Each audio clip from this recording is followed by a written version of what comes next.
अस्सलामुअलैकुम प्यारे बच्चों, कैसे हैं आप सब। उम्मीद है कि आप सब अपने घरों में खुशी से होंगे और सेहतमंद होंगे। बच्चों, ये बहुत ज़रूरी है कि आप अपनी और उन लोगों की देखभाल करें जो आपका ख्याल रखते हैं। चलिए चलते हैं अपने आज के सबक की तरफ, जिसका नाम है मुतज़ाद अल्फाज। जैसा कि आप सबको पता ही है कि मुतज़ाद अल्फाज क्या होते हैं, फिर भी हम एक बार मुतज़ाद अल्फाज की तारीफ़ पढ़ेंगे। मुतज़ाद अल्फाज वो हैं जो मायने के एतबार से एक दूसरे के ज़द यानी बरअक्स होते हैं। बरअक्स यानी उल्टा। मसलन ज़मीन का उल्टा आसमान, कदीम यानी पुराना, इसका उल्टा जदीद, अव्वल का उल्टा आखिर। ये तो हुई मुतज़ाद अल्फाज की तारीफ़ और उसकी मिसाल। चलिए अब हम चलते हैं अपनी मश्क की तरफ।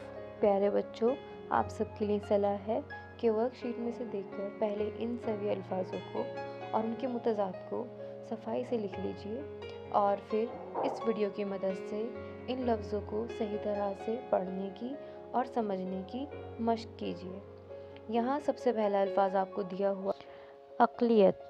अक़लियत यानी कम और अक्सरियत यानी ज़्यादा। अगला लफ्ज़ है अमानत, यानी किसी की कोई भी चीज़ अपने पास संभाल कर रखना उसे अमानत कहा जाता है और इसका ज़द होता है ख़यानत, यानी बेईमानी कर लेना।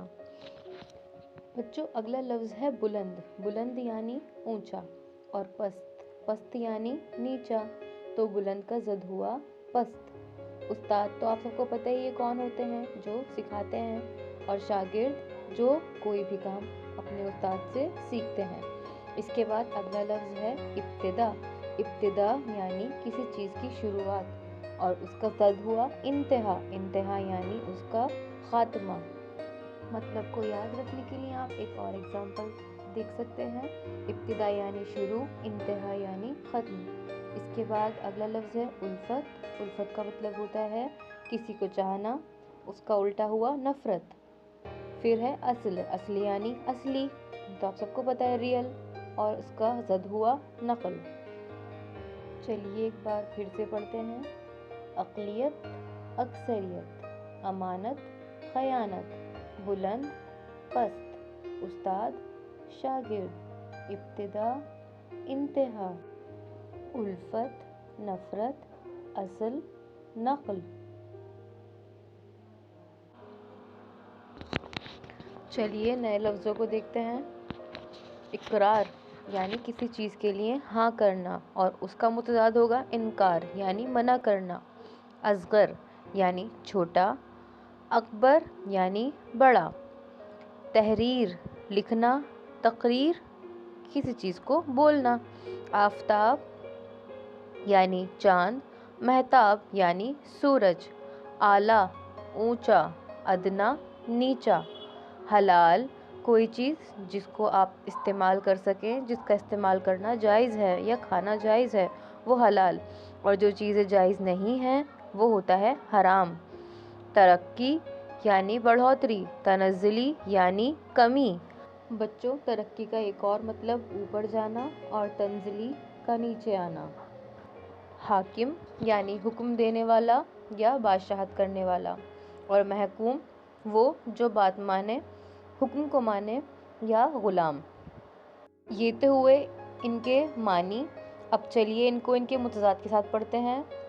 इक़रार, इनकार, असग़र, अकबर, तहरीर, तक़रीर, आफ़ताब, महताब, आला, अदना, हलाल, हराम, तरक्की, तनज़्ज़ुली, हाकिम, महकूम।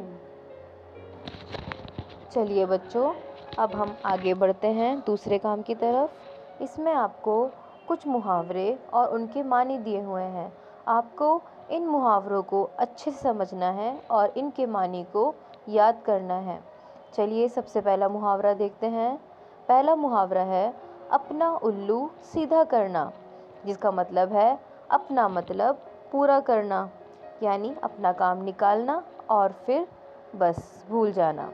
इसके बाद अपने मुँह मियाँ मिट्ठू बनना, जिसका मतलब होता है اپنی تعریف اپنے آپ کرنا، جو کہ بالکل بھی اچھی عادت نہیں ہے نا۔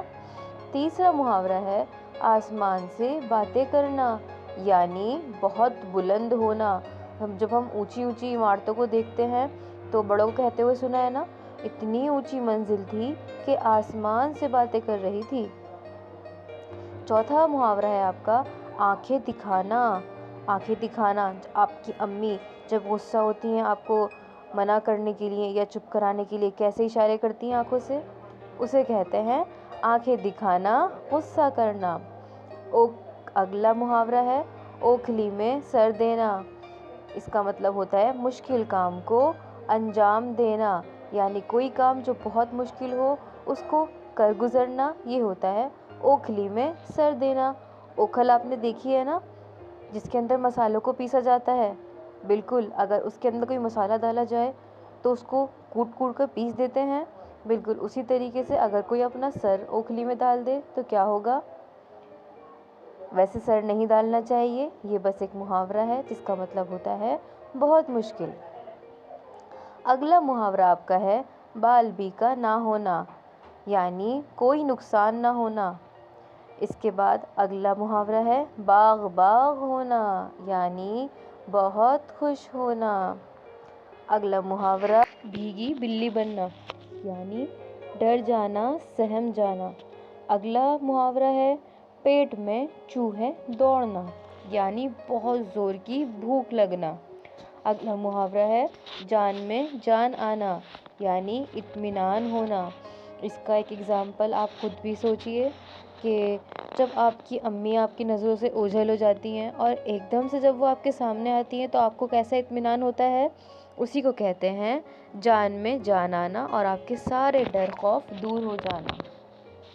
پیارے بچوں، اگلا سوال ہے فضائی آلودگی پر اپنے خیالات قلم بند کیجیے، یعنی فضائی آلودگی کے بارے میں آپ کیا سمجھتے ہیں اور اسے روکنے کے لیے جو بھی اقدامات اٹھائے جاتے ہیں ان سے متعلق ایک چھوٹا سا مضمون آپ لوگ خود لکھیں گے۔